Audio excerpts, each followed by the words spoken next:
Hello world of YouTube and welcome to the listening log update for November of 2022. I'm going to be talking about 11 albums that I listened to over the last month. A lot of backlog catch-up was done, some new stuff as well, but mostly just getting to some highlights that I've been having on the back burner for just a little too long. Let's go ahead and get started though. From this society.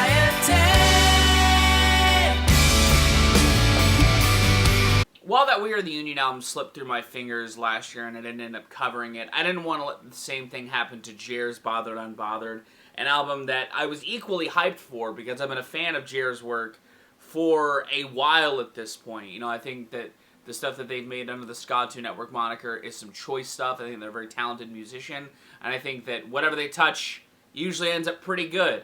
And on this solo album, Bothered, Unbothered, they definitely take a lot of their talent and funnel it into a well-written, tight ska punk experience that has all of the fire and passion I love in the genre with a lot of hefty, well-articulated frustrations purged out through this experience. Whether it's talking about their own struggles with identity and how that's affected them and the culture that they've come up in, like on Got Your Card Revoked, talking about their own piece of being a part of the internet machine, like on Clout Chasers, or the broader problems and the growth of society with Decolonize Your Mind, learning to shine in spite of your own internal struggles, like on Nobody Can Dull My Sparkle. I think that this album does a lot to deconstruct one's own perspective in the world in the best way possible. I think that a lot of the jams are tight. I think that the production is top fucking notch. Everything has a pocket, and it sits in it so very well. I think my biggest issue with this album as a whole is one song, and it's not that it's a bad song, it's just a slow song that goes on for just like a smidge too long, and that song is Maybe. I like the sounds on Maybe, but if I'm picking out like one outlier on the project that is an outright skip on an otherwise well-constructed batch of songs, it's Maybe. Album is still incredibly well put together. I think that it's a great listen. I think that if you like ska music in any facet, you'll appreciate what Jer's pulling together on this album, and I feel like it's a good bringing back of sorts in realms that I know that they've worked in prior to this solo outing, but pulls it together in a very personal way that I think shines. I'm giving it an 8 out of 10. This thing is incredible. It's going to be on my best of the list somewhere, my top 50 of the year. I think that it's going to be on my best of the list somewhere. I think that it's well worth your time, and I think that if you like ska music, this is definitely one that you should not sleep on. Hey, slaughter gang shit. Hey, murder gang shit. Hey, sticks and stones, chrome on chrome. Now, while I think Drake's been on a bit of a losing streak with his last handful of records, I've had the most hope I've had in a Drake project in a decent amount of time with Her Loss, because 21 Savage has been on a bit of a hot streak, especially this year, and he was easily the best component of both Honestly, Nevermind, and CLB, so I was hoping maybe just a little more of him on a project would make the difference. However, Drake finds a way to really fuck that up. While Her Loss does feature more of what I think was missing from his last two projects that are now lumped together as a part of a trilogy, especially in the form of bangers on bangers on bangers, I mean Rich Flex, On Bullshit, Privileged Rappers, Broke Boys, just Circo Loco, banger after banger after banger from a production side. And I even like the production on tracks like Spin 'Bout You. I think that they highlight some of the better attributes that we're seeing, especially on CLB. But even 21 isn't firing off on the most consistent of cylinders on Her Loss. And I feel like Drake brings him down to a level that is beneath him. I think a lot of the lyricism is pretty weak on both fronts. I think Drake, while having some decent bars here and there, more so than his last couple of projects, the problem is that what is bad here is like toxically so. Drake is funneling himself into a caliber that just feels so bitter, much more bitter than even Honestly Nevermind, which for all of its dull monotony did have this slight bitterness to the lyrics that I feel like Her Loss just doubles down on. And while 21 gets to flex his style in different ways, like with some auto-tune stuff here and there, I don't think he channels it all that well, in my opinion. And I feel like this album, similarly to the last couple of Drake projects, is just like 5 or 6 tracks way too long. There's a couple of tracks on here that I definitely think are decent amidst their problematic and toxic as fuck bars. And the slight glimpses into chemistry that peek through on here between the two of them are nice, but I definitely wish there was more of it here. And while 21 does make this project better than the last couple of Drake projects, it's only marginally so. This is still getting like a 4 out of 10. There's some stuff that I like, and there's some bangers for sure, but it's just not a lot of what I want of in that high of a potency. Low-key, bullshit, pulling strings behind the scenes. All my soul is for my kids, and the cold shit I done did. All them old... I don't know what Nas is planning, but I'm genuinely curious to see where that's culminating to, because Nas has never been this prolific. And I think it's insane that when adorning like an Atmosphere, talking like Slug and Ant style release schedule, he stays this consistent. Because just when I think he's got no more gas in the tank, he drops another banger like King's Disease 3, which honestly feels more snugly placed within the landscape of hip-hop that has been 22 than the series has ever fit. Because a lot of this year has seen rappers being nostalgic and reflective and showing their own personal growth that they've seen amidst their strifes in a more intimate feeling sense. And King's Disease 3 is just like King's Disease 1 and 2 in that regard, in that it's very reflective. It's very much written from a POV that is intrinsically that artist, which has been, again, the MO of this whole series.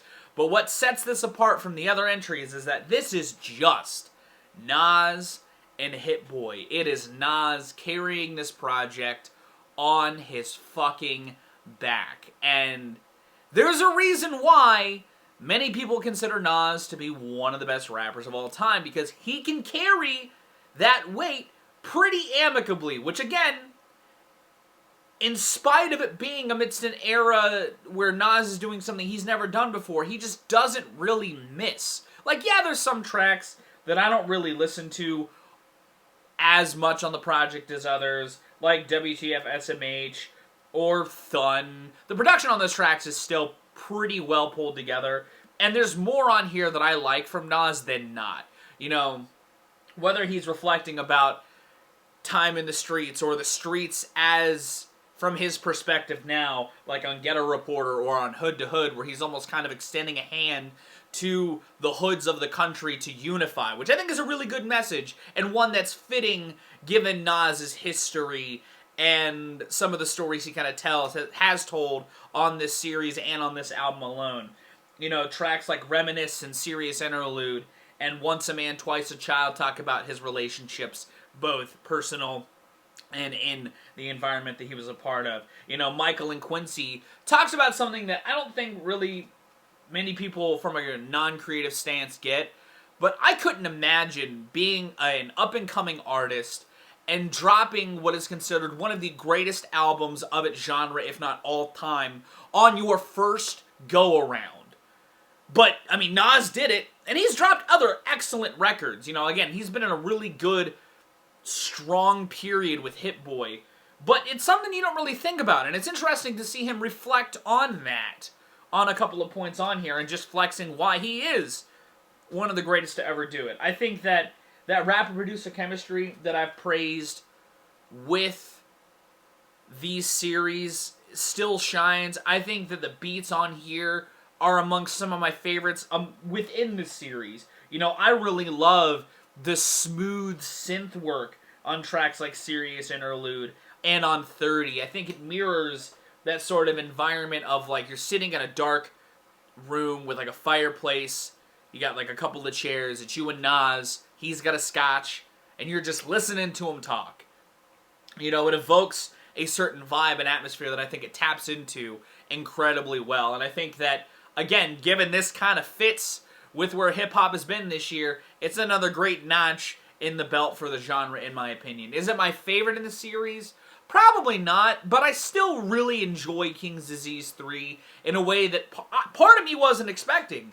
Because again, Nas doesn't do this, but he's doing it, and he's killing it. I'm giving this another 8. This is an incredible album from Nas and Hit Boy. I think that, again, their chemistry is palpable. I think Nas shows that he doesn't even really need features to cement himself as still one of the greatest to keep doing it. And I think it's incredible. If you're a fan of where hip-hop's been this year, spin King's Disease 3. It's awesome. No lounging in our housing, up and out. We fear detectives when despair's breakfast, up and down. String of was heavy, young man, fairy, one friend. Had 10 foes, it been woes, that's how the trend goes, never would have been. So I'll be talking about both of these Ka albums together, but Woeful Studies and Languish Arts were dropped same day. They're 2 pocket projects by an artist that, similarly to Nas, is just one of the most consistent rappers working. I think out of 2010's rappers, no one's quite as consistent as Ka. You go into a Ka project, you pretty much know what you're going to get. You're going to get this minimal style with a lot of really dense wordplay and bar spinning. And what I think is interesting about Ka is while most of his career has been spent doing this storytelling and all of this through the eyes of metaphorical thematics, his last album, A Martyr's Reward, kind of stripped a lot of that away in vain of just giving you a more personal feeling project. And both of these albums continue that personal touch, and I feel like Ka just channels it incredibly well. I would argue Languish Arts especially might be one of his best albums, but Woeful Studies definitely feels like it's picking up the momentum from A Martyr's Reward. It feels more like an album reflecting from an exhausted stance. You know, there is a track on here, I think, called Exhausted. It's called I'm Tired. But it kind of talks about the struggles that he's seen and that he's continued to see people go through and how exhausting it is to just be swept up in it.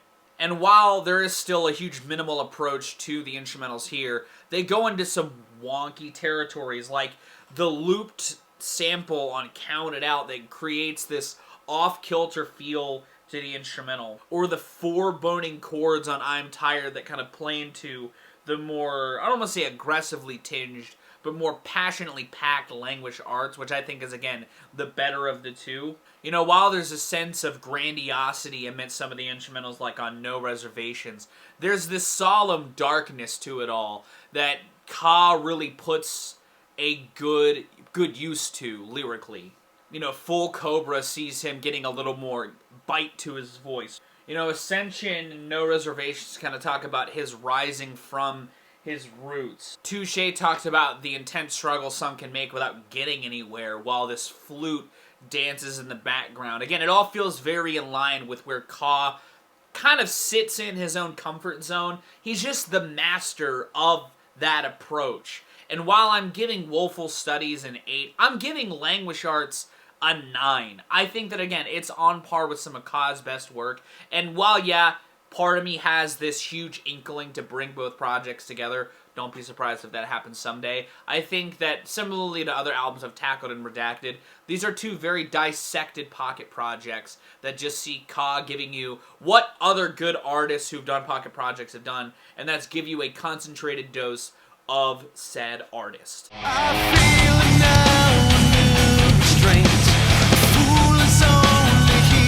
You know, the Chappatown Rag and the Dying Song were both felt like Slipknot songs that were trying to put an odd spin on the familiar. And they, weirdly enough, act like a true mission statement for the end so far, both in good and bad ways. Because I like some of the weird detours that those songs take, but I honestly think that the more tepid Slipknot stuff lead to some of the weaker moments of those songs. And while this album starts with a stark curveball with Adderall, something that mirrors some of the experiments that felt like a whiplash on Volume 3, it isn't the only detour that I enjoy. I like the reintroduction of, like, turntables and a use of, like, ambient synths that feel like an extension from their last album, like on Yen and Hive Mind and Acidic. But even those songs feel like they are bogged down by a bit too much going on. Hive Mind, in particular, is a track that I really enjoy, but I feel like it's got way too many components, and some of them really clash in a way that brings the song down for me. My biggest problem with the end so far is that it feels more so like a cobbling of ideas than any other Slipknot album has in the past. You know, for as boring as plotting as I think components of The Gray Chapter and All Hope Is Gone, this album's biggest problem is that some songs just go on for a bit too long in the worst ways possible. You know, for all of the components that I do like, I don't think that there's a single whole song on here that I think doesn't have at least a moment wasted or an idea in the pot that just falls apart. You know, I think the closest is maybe Yen. I really enjoy Yen as a song, but again, even it has moments that I just don't think work as a piece of a puzzle. And yeah, while I think Heirloom and Decade or Decade are the closest to, like, full songs that I enjoy, by the time they crop up in the track listing, I've got zero interest, because it is the band sort of sitting in this autopilot sort of realm, and the band plays the tracks and ideas well. They just come a bit too late in the track listing for me. And it leaves me feeling very conflicted on this Slipknot album. It's the longest feeling album in their catalog, and given it's their last on a label, one of the things that kept coming back to mind when spinning this was Dillinger Escape Plan's Dissociation, because that was also the end of an era, but in a much more grander scope. And while I feel like that album is a goddamn masterpiece, the end so far just really doesn't, and it feels like the band just working through their own experiments they want to set forth, not necessarily to end the prospects of Slipknot, but to end the idea of what it means to be Slipknot. It feels like the band in transition in some regards, and I think that frustration and those growing pains are on full display. This is getting like a 5. It's not an album that I really liked, and I actually thought it was kind of a pain to sit through. For all the moments and components that I enjoy, again, there just aren't that many full ideas that I think work from start to finish. It kills me a little, that's okay, 'cause I die for... I mean, look at this album cover, guys. Longtime Joji fans, you know he's better than this. This album reeks of trying to capitalize on something, and I'm not mad at him for it. Joji should get that bag. You know, as somebody who has been a fan of Joji longer than Joji has been a thing as a musical artist, I'm happy to see him have a single and to see him successful with that single. But this album just isn't it. This is like the worst of what a pocket project could hope to be. You know, it is very short and it's very brief, but outside of Die For You, it just feels like A Glimpse of Us 2.0 and the shimmery guitars on Dissolve. This album has barely anything going on. The last 3 tracks alone are like a demo, an interlude that's longer than half of the songs on the album, and a freestyle labeled 1 a.m. Freestyle. This album is filled with not even like half-baked ideas, like quarter-baked. Like the bass concept was made, and then he made it into like a small song. It's not great. This album's getting a 3. It's got a couple good songs, but it's very much not worth your time at all, man.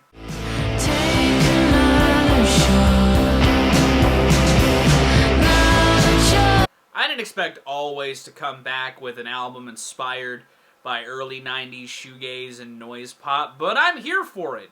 Blue Rap is pretty good in my opinion. You know, while I do miss some of the hazy dreariness that was on Antisocialites, I don't mind where the band has ended up on here. I still think some of the lead melodies are very strong, especially on Easy On Your Own and Tom Verlaine and Velveteen. I really enjoy the guitar production by and large on here, and I think that this type of production helps like their bass pop in a way that suits the band in its current state.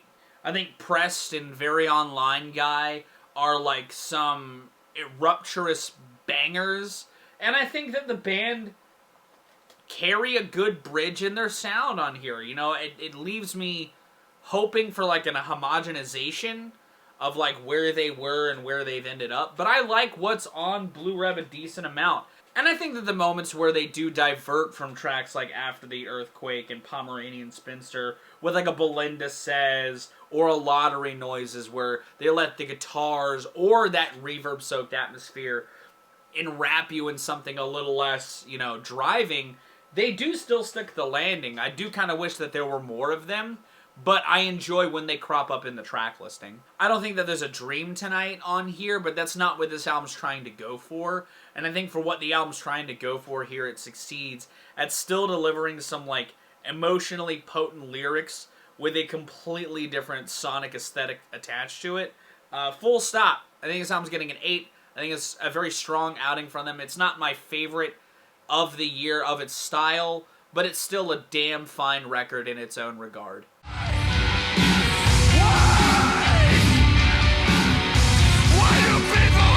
I finally listened to Chat Pile, and it's incredible.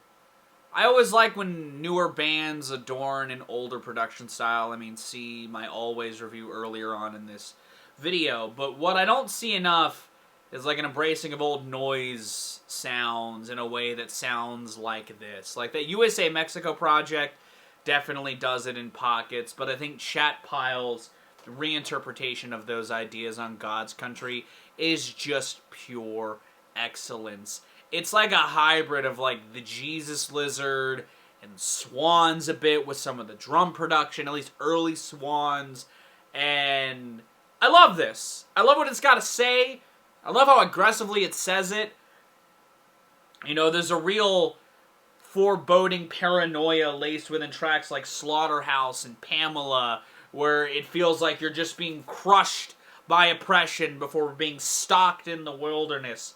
Why feels like this really heartfelt and frustrated observation on probably rampant homelessness. The meltdown that is Wicked Puppet Dance really throttles the listener into this dark, very morbid slice of the album that feels removed from the looming darkness within the first half. You know, I like that this album also, amidst all of this darkness and intensity, isn't afraid to also, like, not take itself too seriously. You know, I Don't Care If I Burn, the closer, feels like a really nice moment that I kind of wish comes into the record more often, but it also leads into my favorite moment on the record in general, which is Grimace Smoking Weed.jpg, a song that feels like if Institutionalized were written by 100 Gex fans, the song is about like a bad experience with smoking something, and Grimace just haunts you in your room, asking you to stop smoking weed, as opposed to you asking for a Pepsi. I like this album a lot. I still do wish that there were moments more like I Don't Care If I Burn and even Grimace Smoking Weed to kind of add a little more to the intensity other than just bleak paranoia and outright fear. But I like what's here. I think it's a really good album. It's a 9 out of 10 experience. I think it's fantastic. I think it's huge. I think it's raw. And I think that if you like bold, loud, noisy music, you would enjoy God's Country a hell of a lot.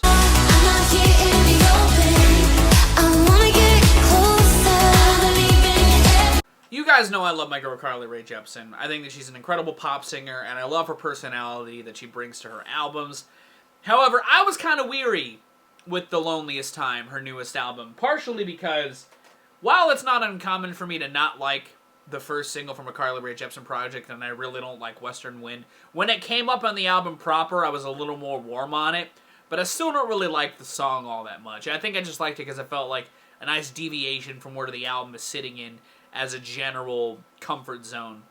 But I also didn't really like most of what else she had dropped prior to me hearing this record. I think Beach House is a decent idea that kind of flops on execution, and I like The Loneliest Time, but I do think its bridge is its best component. And it also kind of embodies my problems with the album as a whole. You know, while there are some definite highs on here that hit the benchmarks, or at least come close to the benchmarks that I like to see Carly Rae Jepsen reach, like on the opener Surrender My Heart, which sort of feels like a really good mission statement for the album as a whole. It's an album with a killer hook, a really good build-up to that hook, and some good songwriting.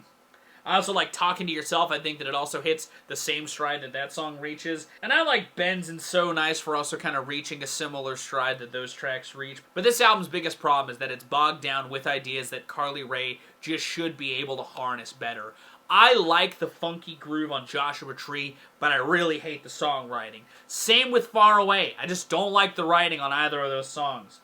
Sideways also kind of feels like kind of a dull diversion that the album needs something else in its place. And it's kind of telling that this album is packaged on streaming with the bonus tracks attached, because this album just doesn't deliver on the same heights and consistency that I look for in a Carly Rae project. And that's kind of upsetting, because again, this album shows potential. It shows that same, lyrical palette that Carly Rae typically sits in comfort-wise, just adapted into something else. And I would have loved to have seen her stick the landing on that diversion or expansion. An embrace of funk and even some Wilson Phillips worship in some portions. I feel like suits Carly Rae.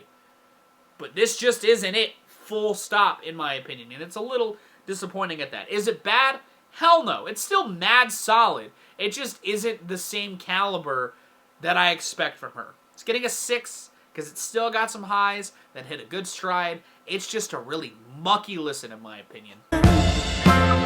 Stackable party guest. As someone who is a staunch defender of the Arctic Monkeys' last album, Tranquility Base Hotel and Casino, and I still regard it as one of their best, I was really excited for their follow-up to that, The Car. And after hearing the first single and opener, There Better Be a Mirror Ball, I was even more excited because I love the lushness within that song. I love the strings, and I think that it's a good use of its sonic aesthetic. I'll be honest, while this album feels like a meeting of worlds with that album and where the Arctic Monkeys usually sit in a sonic realm or in a lyrical realm, I don't think that those two components marry as well as the band was maybe hoping they would. While there are some ideas that I do like outside of the title track, I really enjoy the funk on Jet Skis on a Moat, and I love the build throughout the title track. There's a couple of other songs that try to utilize what the title track has going on from a sonic and structure perspective. They don't quite hit the mark. I love the components of Body Paint, but that song goes on for a little too long. And while I enjoy Hello You, lyrically, it just doesn't feel like much of anything. Which is a problem I could see for the track Big Ideas as well. I enjoy components of that song, but it also kind of feels like a song that's just kind of thrown together in a way that none of Tranquility Base did. I like the production on this by and large. I think that the band utilizes this soundscape pretty well, in my opinion.